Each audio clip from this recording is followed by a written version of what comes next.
नमस्कार दोस्तों, आप सभी का अपने YouTube चैनल SMC क्लासेस में हार्दिक स्वागत है। दोस्तों, आज हम लोग जीके जीएस 2000 से अधिक प्रश्नों की जो महासंग्राम श्रृंखला चल रही है उसका आज छठा पार्ट लेकर के आए हैं। तो चलिए आज का सेशन स्टार्ट करते हैं और ये रहा आज के सेशन का पहला प्रश्न। पहला प्रश्न है, प्राचीन शहर लोथल जो अब एक प्रमुख पुरातात्विक स्थल के रूप में प्रसिद्ध है, भारत के किस राज्य में स्थित है? आपको बताना है कि जो लोथल है जो कि एक सिंधु घाटी सभ्यता का शहर है या नगर है, वो जो है वर्तमान समय में भारत के किस राज्य में स्थित है? पहला ऑप्शन है राजस्थान, दूसरा है महाराष्ट्र, तीसरा है पंजाब, चौथा है गुजरात। तो ये जो लोथल है ये हमारा कहाँ स्थित है? ये गुजरात राज्य में स्थित है। और ये रही लोथल की तस्वीर। नेक्स्ट प्रश्न पे चलते हैं। अगला प्रश्न है, चाक का रासायनिक नाम क्या है? जो चाक होती है जिसका यूज हम लोग लिखने के लिए करते हैं, उसका रासायनिक नाम आपको बताना है। पहला है सोडियम कार्बोनेट, दूसरा है कैल्शियम कार्बोनेट, तीसरा है हाइड्रोजन कार्बोनेट, चौथा है मैग्नीशियम कार्बोनेट। तो ये जो चाक है, ये जो चाक आपको दिखाई दे रही है, इसका जो रासायनिक नाम है वो क्या है? कैल्शियम कार्बोनेट, जिसको कि हम क्या बोलते हैं? CaCO3 के नाम से भी जानते हैं। ठीक है, तो इस प्रश्न का जो सही आंसर होगा वो होगा ऑप्शन ए। नेक्स्ट क्वेश्चन पे चलते हैं। अगला प्रश्न है, 2011 की जनगणना के अनुसार किस भारतीय राज्य में सबसे कम जनसंख्या घनत्व है? आपको ये बताना है कि जो 2011 की जनगणना हुई थी उस जनगणना के अनुसार ऐसा कौन सा भारतीय राज्य है जिसमें जनसंख्या घनत्व सबसे कम है। पहला है मिजोरम, दूसरा है अरुणाचल प्रदेश, तीसरा है गोवा, चौथा है सिक्किम। तो इसमें से कौन सा ऐसा राज्य हो जाएगा? तो ये जो हमारा हो जाएगा इस तीसरे क्वेश्चन का ऑप्शन हो जाएगा अरुणाचल प्रदेश। ठीक है, अरुणाचल प्रदेश में जो है सबसे कम घनत्व है, उसके बाद में फिर मिजोरम आएगा, फिर आपका सिक्किम आता है और फिर उसके बाद में आपका क्या आएगा? मणिपुर और नागालैंड। ठीक है, तो इस प्रश्न का जो सही आंसर है वो है अरुणाचल प्रदेश। अगले प्रश्न की ओर बढ़ते हैं। अगला प्रश्न है, भारत में पल्स पोलियो प्रतिरक्षण कार्यक्रम कब शुरू किया गया? पहला ऑप्शन है वर्ष 1991, दूसरा है वर्ष 1995, तीसरा है वर्ष 1993, चौथा है वर्ष 1997। तो जो पल्स पोलियो प्रतिरक्षा कार्यक्रम है ये कब शुरू किया गया था? तो ये वर्ष 1995 में शुरू किया गया था। ठीक है, और WHO ने कब भारत को पल्स पोलियो यानी कि जो पोलियो है, पोलियो मुक्त भारत को कब घोषित किया गया था? तो 27 मार्च, ठीक है, 27 मार्च 2014 को जो भारत है वो पोलियो मुक्त घोषित किया गया था। और किसके द्वारा घोषित किया गया था? तो WHO, जिसका फुल फॉर्म क्या है? World Health Organization. ठीक है, अगले प्रश्न की ओर बढ़ते हैं। अगला प्रश्न है, भारत ने किस वर्ष में राष्ट्रमंडल खेलों की मेजबानी की है? वर्ष 2004, 8, 10, 6। तो आपको बताना है कि जो भारत है राष्ट्रमंडल खेलों की मेजबानी इसने कब की थी? तो वर्ष 2010 में की थी और ये दिल्ली में जो है राष्ट्रमंडल खेल आयोजित किए गए थे। अगले प्रश्न पे चलते हैं। अगला प्रश्न है, संगम साहित्य किस भारतीय भाषा में लिखा गया है? पहला है संस्कृत, दूसरा है कन्नड़, तीसरा है तमिल, चौथा है तेलुगु। तो आपको बताना है कि जो संगम साहित्य है ये किस भाषा में लिखा गया था? तो ये जो है तमिल भाषा में लिखा गया था। ठीक है, किस भाषा में? तमिल भाषा में लिखा गया था। इसके बाद में अगले प्रश्न की ओर बढ़ते हैं। अगला प्रश्न है हमारा, लोकप्रिय त्यौहार चावोथ किस भारतीय राज्य से संबंधित है? आपको बताना है कि जो ये चावोथ त्यौहार है ये किस भारतीय राज्य में मनाया जाने वाला है या मनाया जाता है? पहला ऑप्शन है हरियाणा, दूसरा गोवा, तमिलनाडु और गुजरात। तो इन चार राज्यों में से कौन सा ऐसा राज्य जहाँ पे चावोथ त्यौहार मनाया जाता है? तो इसका ऑप्शन हो जाएगा हमारा गोवा। ठीक है। होता क्या है, चावत त्यौहार जो है ये हिंदू त्यौहार है और अक्टूबर माह में जो है इस त्यौहार को मनाया जाता है।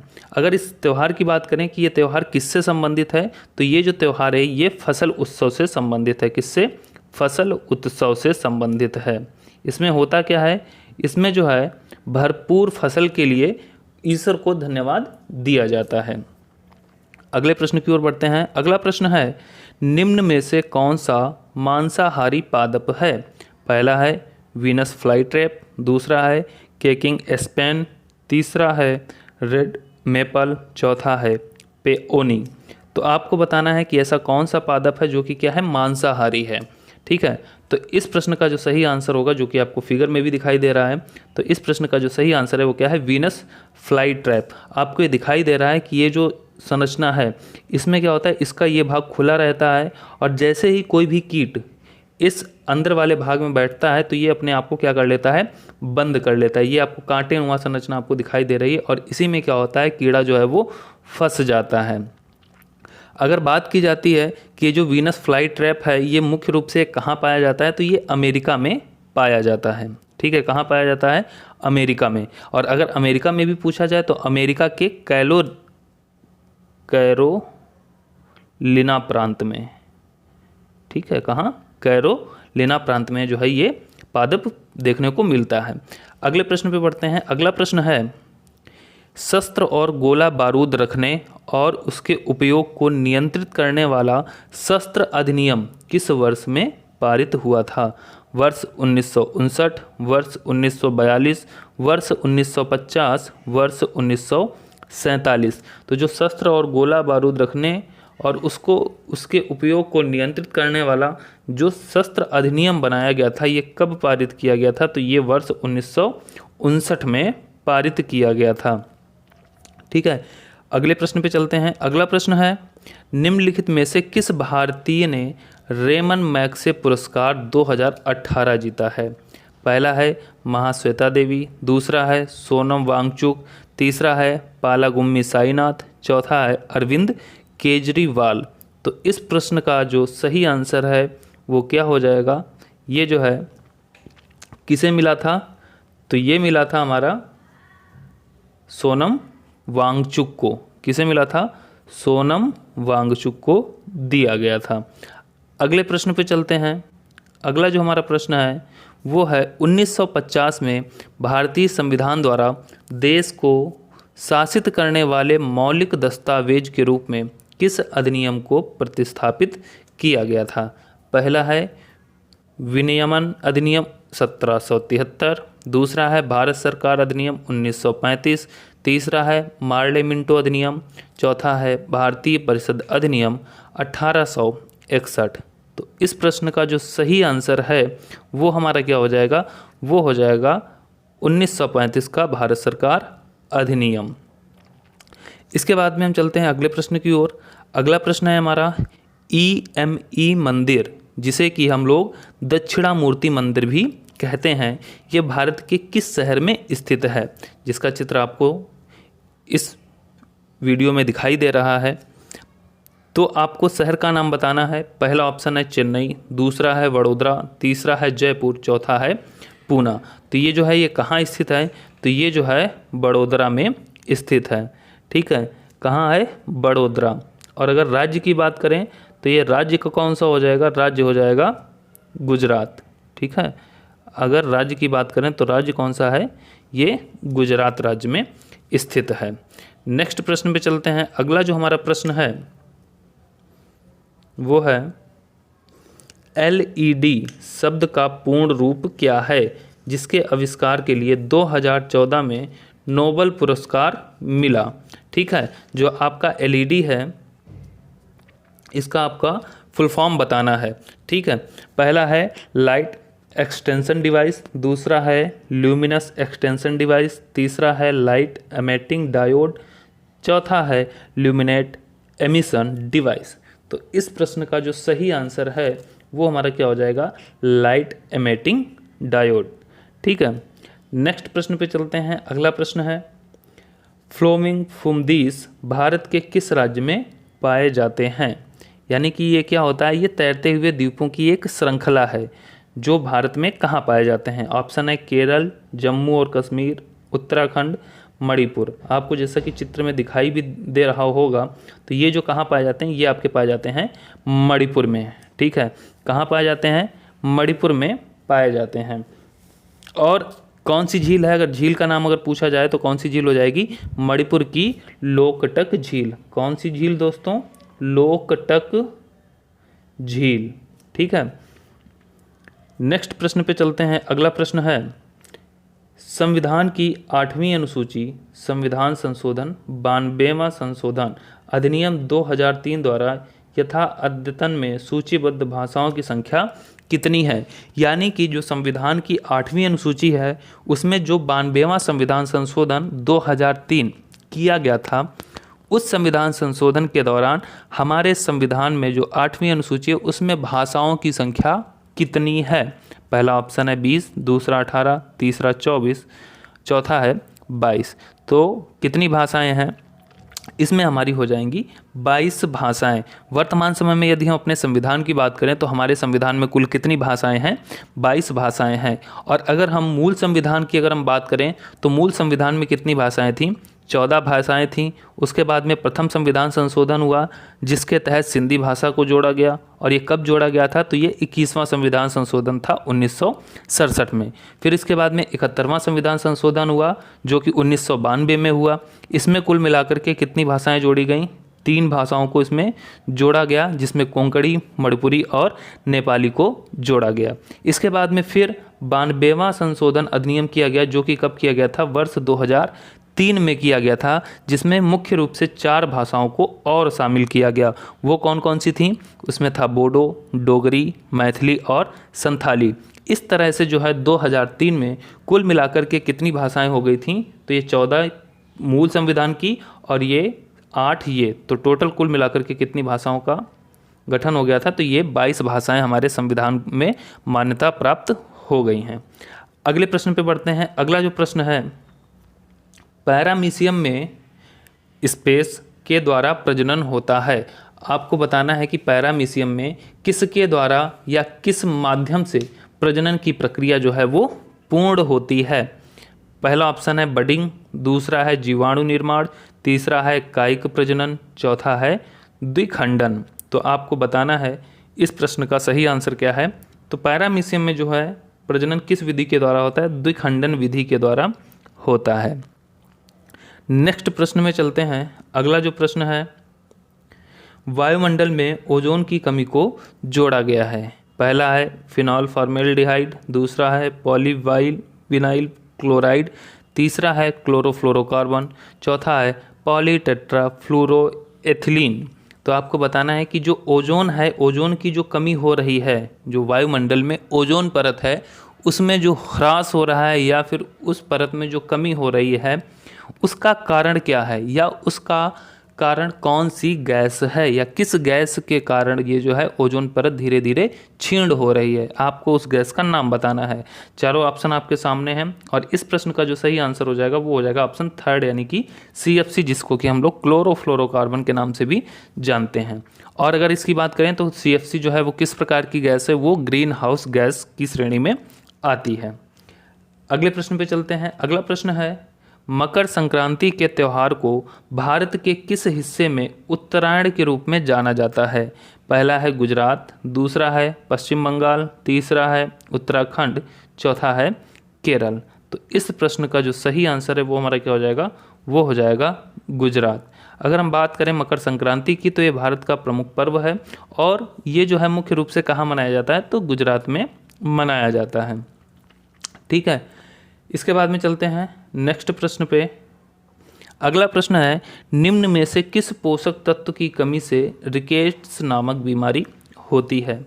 पहला है ऑप्शन विटामिन बी, दूसरा है विटामिन डी, तीसरा है विटामिन ए, चौथा है लोहा। आपको बताना है कि ऐसा कौन सा तत्व है जिसकी कमी से रिकेट्स नामक बीमारी होती है। आप सभी को पता है इस प्रश्न का सही आंसर क्या होगा।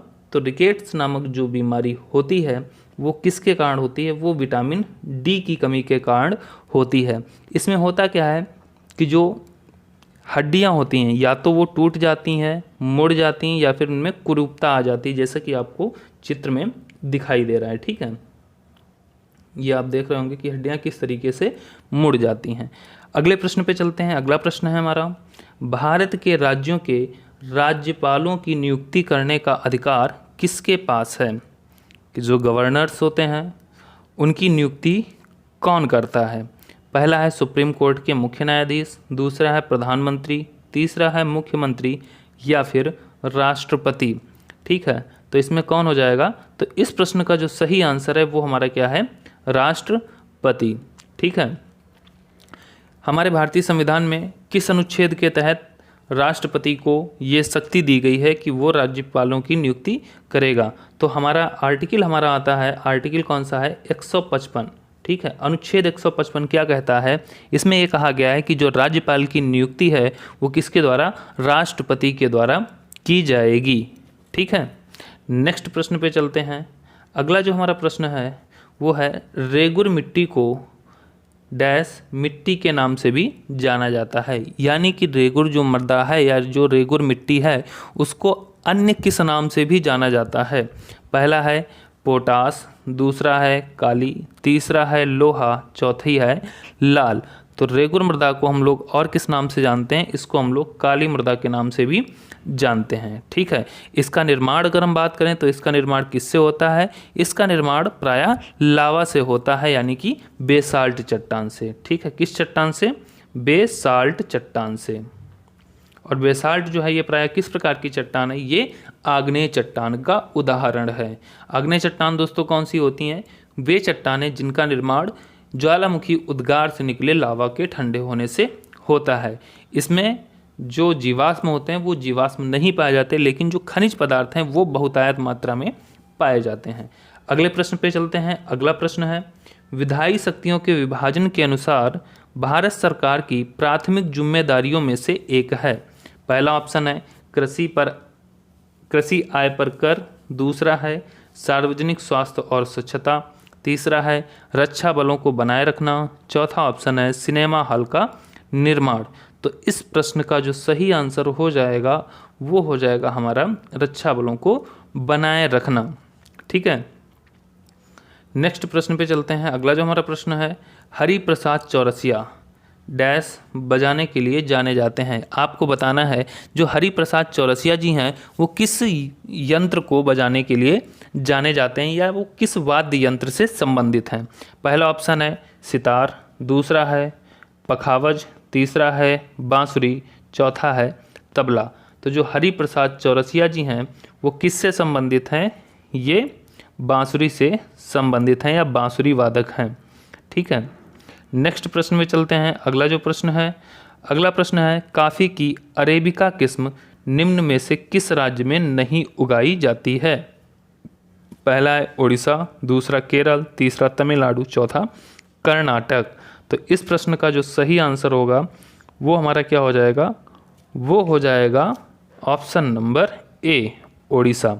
ठीक है, कॉफ़ी की अगर हम बात करें तो मुख्य उत्पादक जो है वो कहाँ होता है? इसका जो दक्षिणी राज्य हैं, ठीक है, उसमें सबसे ज़्यादा जो है यहाँ पे उत्पादन होता है, जिसमें आपका कर्नाटक आ जाता है। कर्नाटक में सबसे ज़्यादा होता है। इसके बाद में फिर कर्नाटक के बाद में केरल, फिर तमिलनाडु। सबसे अधिकता की बात करें तो फर्स्ट नंबर पे कर्नाटक, सेकंड नंबर पे हमारा केरल आ जाता है, थर्ड नंबर पे तमिलनाडु। ठीक है, ओडिशा में जो है कॉफ़ी उतनी ज़्यादा मात्रा में नहीं उगाई जाती है। और अरेबिका की जो किस्म है वो सबसे ज़्यादा कहाँ उगाई जाती है? कर्नाटक में, फिर दूसरे नंबर पे केरल, तीसरे नंबर पे तमिलनाडु हो जाएगा। तो इस प्रश्न का जो आंसर हो जाएगा वो हो जाएगा ओडिशा। ठीक है, ओडिशा में जो है अरेबिका किस्म नहीं उगाई जाती है। अगले प्रश्न पे चलते हैं। अगला जो प्रश्न है, निम्नलिखित में से कौन सा अधिकार उपभोक्ता संरक्षण से संबंधित नहीं है? पहला है निवारण पाने का अधिकार, दूसरा है समानता का अधिकार, तीसरा है सूचित किए जाने का अधिकार, चौथा है चुनने का अधिकार। तो उपभोक्ता संरक्षण से संबंधित कौन सा नियम नहीं है? तो इस प्रश्न का जो सही आंसर हो जाएगा वो हमारा होगा ऑप्शन नंबर बी, यानी कि समानता का अधिकार, ठीक है। जो समानता का अधिकार है वो उपभोक्ता संरक्षण से संबंधित नहीं है, क्योंकि ये क्या है, ये एक मौलिक अधिकार है, ठीक है। अगले प्रश्न पे चलते हैं। अगला जो प्रश्न है हमारा, भारत के सर्वोच्च न्यायालय की शक्ति के संदर्भ में न्यायिक समीक्षा का क्या अर्थ है। आपको बताना है कि जो न्यायिक समीक्षा, एक आपको शब्द दिया गया है, इस शब्द को अगर हम सर्वोच्च न्यायालय की शक्ति के संदर्भ में देखें तो इसका अर्थ क्या है। पहला ऑप्शन है, यह भारत के प्रधानमंत्री को आपातकाल के समय सलाह देता है। दूसरा है, यह भारत के मुख्य न्यायाधीश की शक्तियों और कार्यों को परिभाषित करता है। तीसरा है, यह भारत की निचली अदालतों की शक्तियों को नियंत्रित करता है। और चौथा ऑप्शन है, यह संसद द्वारा पारित किसी भी कानून की संवैधानिकता की जांच करता है, ठीक है। तो इस प्रश्न का जो सही आंसर है वो क्या हो जाएगा, वो हो जाएगा डी ऑप्शन। यानी कि जो न्यायिक समीक्षा होती है उसका अगर हम अर्थ की बात करें तो उसका मुख्य अर्थ क्या होता है कि यह संसद द्वारा पारित किसी भी कानून की संवैधानिकता की जांच करता है। अगले प्रश्न पे चलते हैं। अगला जो हमारा प्रश्न है वो है, तमिलनाडु का जल्लीकट्टू किस खेल से संबंधित है। यानी कि जो जल्लीकट्टू खेल है ये किससे संबंधित है। कुत्तों की लड़ाई से संबंधित है, बिल्लियों की लड़ाई से संबंधित है, मुर्गों की लड़ाई से संबंधित है, या फिर बैलों की लड़ाई से संबंधित है। तो इस प्रश्न का आंसर सभी को पता होगा, क्योंकि जैसा कि आपको फिगर में दिख रहा है कि ये जो लड़ाई है ये मनुष्य और किसके द्वारा, बैल के द्वारा की जा रही है, या मनुष्य और बैल के मध्य में लड़ाई हो रही है। तो इस प्रश्न का जो सही आंसर हो जाएगा वो हो जाएगा डी ऑप्शन, बैलों से लड़ाई। अगले प्रश्न पे चलते हैं। अगला जो हमारा प्रश्न है वो है, सिंधु घाटी सभ्यता की डांसिंग गर्ल की मूर्ति स्पेस में ढाली गई थी। आपको बताना है कि जो सिंधु घाटी सभ्यता थी उसमें जो डांसिंग गर्ल थी उसकी जो मूर्ति बनी थी वो किस धातु में ढाली गई थी। धातु का नाम है पीतल, कांस्य, तांबा, लोहा। तो इस प्रश्न का जो सही आंसर होगा वो हमारा क्या हो जाएगा, कांस्य हो जाएगा, ठीक है। जो डांसिंग गर्ल की मूर्ति मिलती है वो कांस्य में ढाली गई थी। अगले प्रश्न पे चलते हैं। अगला प्रश्न है, किस पूर्व प्रधानमंत्री ने चेजिंग इंडिया पुस्तक लिखी है, ठीक है। यह चेजिंग इंडिया जो पुस्तक है ये किसकी कृति है। पहला है राजीव गांधी, दूसरा है पीवी नरसिम्हा राव, तीसरा है अटल बिहारी वाजपेयी, चौथा है मनमोहन सिंह। तो जो चेजिंग इंडिया पुस्तक है इसके जो राइटर हैं वो हैं मनमोहन सिंह, ठीक है। और ये कब लिखी गई थी, तो इसका जो विमोचन है वो वर्ष 2018 में किया गया था। और कहाँ किया गया था, तो ये दिल्ली में किया गया था, ठीक है। इस पुस्तक का विमोचन कहाँ किया गया था, दिल्ली में किया गया था। और कब, 2018, ठीक है। ये है पुस्तक। अगले प्रश्न पे चलते हैं। अगला जो हमारा प्रश्न है वो है, मुगल बादशाह अकबर का मकबरा कहाँ स्थित है। पहला है अजमेर, दूसरा है जौनपुर, तीसरा है सिकंदरा, चौथा है औरंगाबाद। तो जो मुगल बादशाह अकबर है इसका मकबरा कहाँ स्थित है, तो ये सिकंदरा में स्थित है। आज का सेशन यहीं पे समाप्त करते हैं। वीडियो कैसी लगी कमेंट करके ज़रूर बताएं, और जो लोग चैनल पे नए हैं वो लोग चैनल को लाइक, शेयर और सब्सक्राइब ज़रूर करें। धन्यवाद।